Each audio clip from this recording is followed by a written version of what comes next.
ஹாப்பியா ஹெல்தியா ஜாலியா ஒரு life. Lanker Harmonia Pavilion, Senior Living Apartments at Sriperumbudur. Bookings call 7717273747. அனைவருக்கும் இதயத்தின் பொங்கல் நல்வாழ்த்துக்கள்.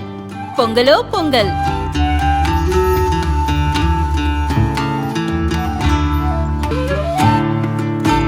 அனைவருக்கும் இதயம் மந்த்ராவின் பொங்கல் தின நல்வாழ்த்துக்கள். பொங்கலோ பொங்கல்.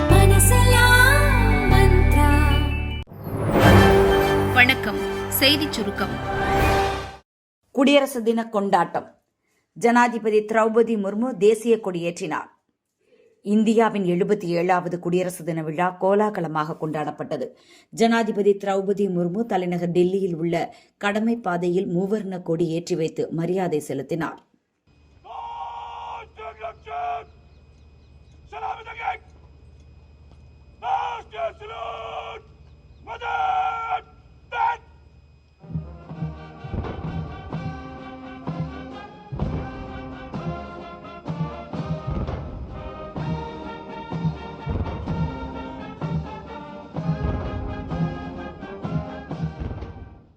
பின்னர் வண்ணமயமாக நடந்த முப்படை அணிவகுப்பு மரியாதையை அவர் ஏற்றுக்கொண்டார்.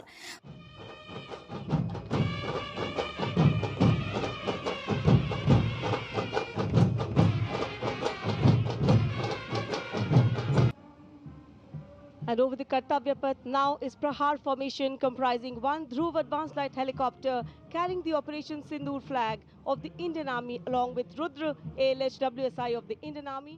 முன்னதாக போர் நினைவு சதுக்கத்தில் பிரதமர் மோடி மரியாதை செலுத்தினார். அப்போது போரில் உயிர்நீத்த வீரர்களுக்கு 2 நிமிடம் மௌன அஞ்சலி செலுத்தப்பட்டது.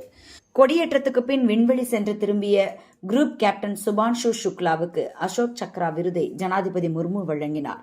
நாட்டு மக்களுக்கு உரையாற்றிய ஜனாதிபதி முர்மு, உள்நாட்டிலேயே மேம்படுத்தப்பட்ட மற்றும் ஒருங்கிணைக்கப்பட்ட வான் பாதுகாப்பு மூலம் இந்திய ராணுவம் எதிரிகளை நிலைகுலைய வைத்தது. ராணுவத்தின் பல அதிரடி நடவடிக்கைகள் மெச்சும்படியாக இருந்தன. பயங்கரவாதத்திற்கு எதிராக நம் ராணுவம் எடுத்த அதிரடி நடவடிக்கை மிகப்பெரிய அளவில் வெற்றி அடைந்தது. நம் பாதுகாப்புத்துறை தற்சார்பு அடைந்ததே ஆபரேஷன் சிந்தூர் நடவடிக்கை வரலாற்று வெற்றியை ஈட்ட காரணம் என்றார். குடியரசு தினத்தை முன்னிட்டு டெல்லி முழுவதும் பாதுகாப்பு வளையத்துக்குள் கொண்டுவரப்பட்டது. இந்த விழாவில் ஐரோப்பிய ஆணையத்தின் தலைவர் உர்சுலா வாண்டர் லேயன் மற்றும் ஐரோப்பிய கவுன்சில் தலைவர் ஆண்டனியோ கோஸ்டோ ஆகியோர் சிறப்பு விருந்தினர்களாக கலந்து கொண்டனர். தேசிய கொடியை ஏற்றி வைத்து கவர்னர் ரவி மரியாதை. சென்னை மெரினா கடற்கரை காமராஜர் சாலையில் தமிழக அரசு சார்பில் குடியரசு தின விழா நடந்தது. இதில் கவர்னர் ரவி தேசிய கொடியை ஏற்றி வைத்து அணிவகுப்பு மரியாதையை ஏற்றுக்கொண்டார். The Honorable Chief Minister of Tamil Nadu welcomes the Honorable Governor of Tamil Nadu. The Honorable Chief Minister of Tamil Nadu introduces the following officers to the Honorable Governor of Tamil Nadu, Major General R. M. Srinivas, Chief of Staff.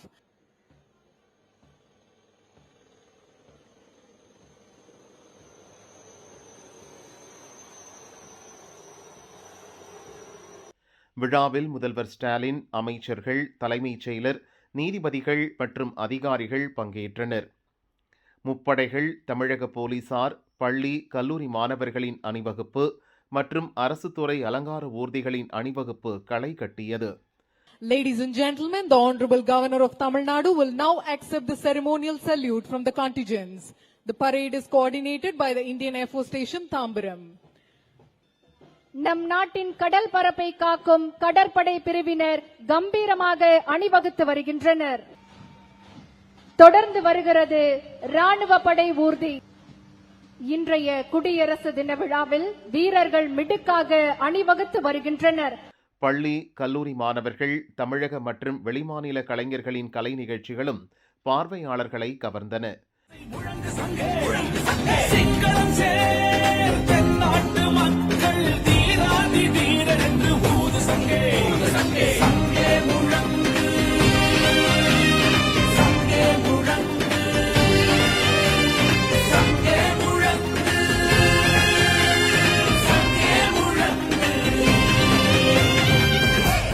பல்வேறு துறைகளில் சாதனை புரிந்தவர்கள், வீர தீர செயல்கள் புரிந்தவர்களுக்கு முதல்வர் ஸ்டாலின் பதக்கங்கள் வழங்கினார்.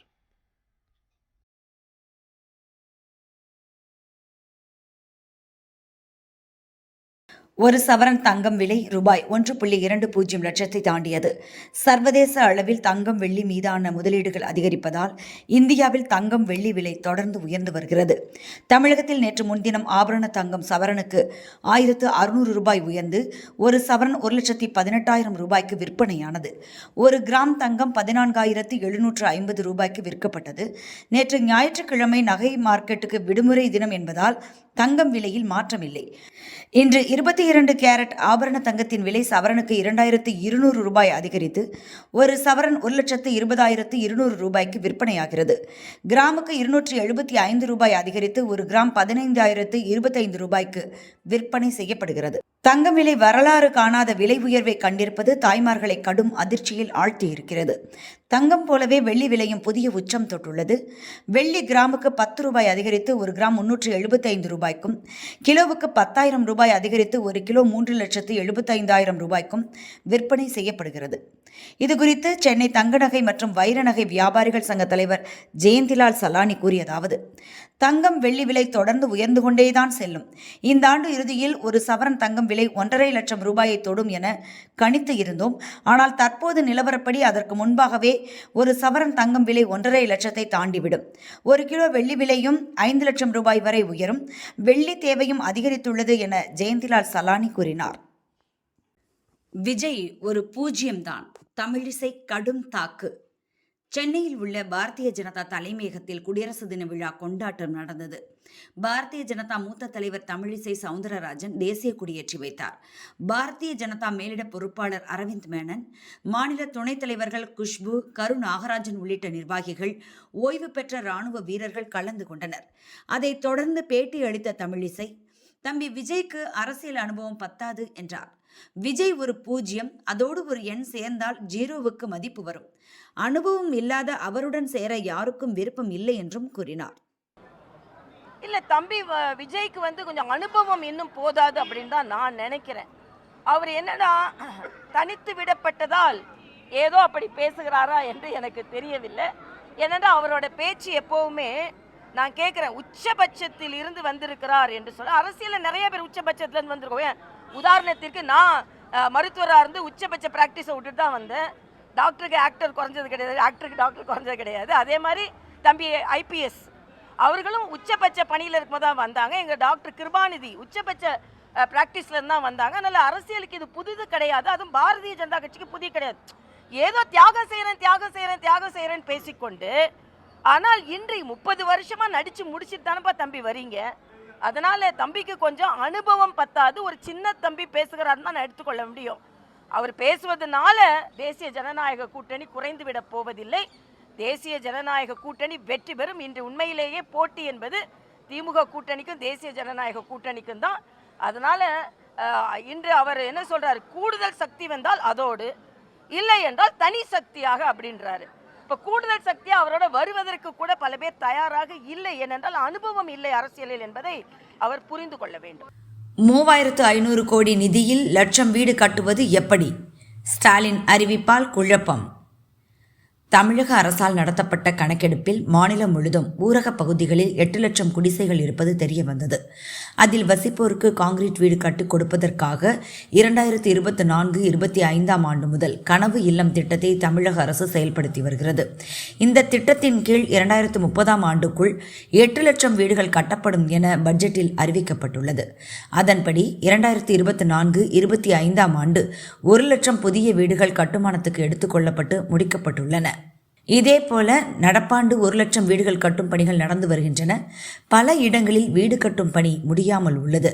ஒரு வீட்டுக்கு மானியமாக 3,50,000 லட்சம் ரூபாய் வழங்கப்படுகிறது. தனிநபர் இல்ல கழிப்பறை கட்ட 12,000 ரூபாய் கூடுதலாக வழங்கப்படுகிறது. மானியம் 4 தவணைகளாக பயனாளிகள் வங்கிக் கணக்கில் விடுவிக்கப்படுகிறது. இந்நிலையில் நடப்பாண்டு கூடுதலாக 1 லட்சம் கான்கிரீட் வீடுகள் 3,500 கோடி ரூபாய் மதிப்பில் கட்டப்படும் என சட்டசபையில் முதல்வர் ஸ்டாலின் அறிவித்துள்ளார். இது பொதுமக்கள், ஊரக வளர்ச்சித்துறை அதிகாரிகள் மத்தியில் குழப்பத்தை ஏற்படுத்தியுள்ளது. இதுகுறித்து ஊரக வளர்ச்சித்துறை அலுவலர்கள் கூறியதாவது: ஏற்கனவே பட்ஜெட்டில் அறிவித்தபடி ஆண்டுக்கு 1 லட்சம் வீடுகள் கட்ட திட்டமிடப்பட்டுள்ளது. அதன்படி புதிய பட்ஜெட்டில் 1 லட்சம் வீடுகள் கட்டுவதற்கான அறிவிப்பு வெளியாக வேண்டும். ஆனால் பட்ஜெட்டுக்கு முன்பாக புதிதாக 1 லட்சம் வீடுகள் கட்டுவதற்கான அறிவிப்பை முதல்வர் வெளியிட்டுள்ளார். ஏற்கனவே கட்டுமான நிலையில் உள்ள வீடுகளை கட்டுமான பொருட்கள் விலை உயர்வு, கமிஷன் உள்ளிட்ட காரணங்களால் முடிக்க முடியாமல் பயனாளிகள் திணறி வருகின்றனர். இந்நிலையில் நிதியாண்டு முடியும் நிலையில் 1 லட்சம் வீடுகள் கூடுதலாக கட்டப்படும் என முதல்வர் அறிவித்துள்ளார். இதற்கு எப்போது நிதி ஒதுக்கப்படும் என்பது தெரியவில்லை என்று அவர்கள் கூறினர். வந்தே பாரத்துக்கு மாறிய மக்கள், ஆட்டம் கண்ட ஸ்டாலின் கூடாரம், வரலாறை சொல்லி அதிமுக பதிலடி. தமிழகத்தில் இரட்டை எஞ்சின் ஆட்சி அமைவது உறுதியாகிவிட்டது என பிரதமர் மோடி மதுராந்தகத்தில் பேசினார். तमिलनाडु में एनडीए की डबल इंजन सरकार बहुत जरूरी है. केंद्र सरकार के साथ मिलकर चलने वाली सरकार जब यहां होगी तो निवेशकों के लिए यहां पैसा लगाना और आसान हो जाएगा. அதற்கு முதல்வர் ஸ்டாலின், டபுள் இன்ஜின் எனும் டப்பா இன்ஜின் தமிழ்நாட்டில் ஓடாது என கிண்டல் அடித்தார். உறுதியோடு சொல்றேன், டபுள் இன்ஜின் சொல்லி வடமாநில மக்களை ஏமாற்றி அவங்க வாழ்வாதாரத்தை அழிக்கிற உங்க டப்பா இன்ஜின் தமிழ்நாட்டில் ஓடவே ஓடாது. இதற்கு அதிமுக சார்பில் காட்டமான பதிலடி கொடுக்கப்பட்டுள்ளது. மக்கள் வந்தே பாரத் ரயிலை தான் விரும்புகிறார்கள், அது தெரியாமல் ஸ்டாலின் பிதற்றுகிறார் என உதயகுமார் பதிலடி கொடுத்தார்.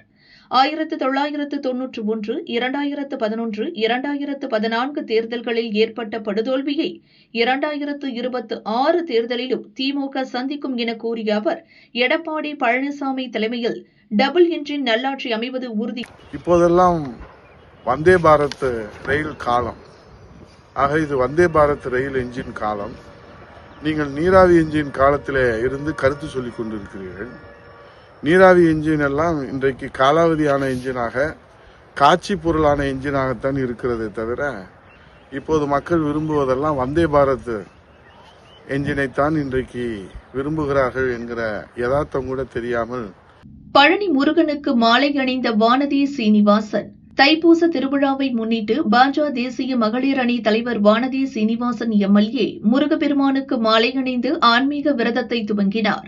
கோவை ஆர்எஸ்புரம் பகுதியில் அமைந்துள்ள பிரசித்தி பெற்ற பாலதண்டாயுதபாணி சுவாமி கோயிலில் வானதி உள்ளிட்ட பாஜக மகளிர் அணியைச் சேர்ந்த 50க்கும் மேற்பட்ட பெண்கள் மாலை அணிந்து பழனி முருகனை வேண்டி விரதத்தை தொடங்கினர். இதையொட்டி முருகப்பெருமானுக்கு அபிஷேக ஆராதனைகள் செய்யப்பட்டன. பிறகு முருகனுக்கு அரோகரா பக்தி முழக்கத்திற்கு இடையே பக்தர்கள் மாலை அணிந்து கொண்டனர். நாட்டு மக்களுக்கு முருகனின் அருள் கிடைக்க வேண்டி தொடர்ந்து 3வது ஆண்டாக விரதம் மேற்கொள்வதாக வானதி தெரிவித்தார்.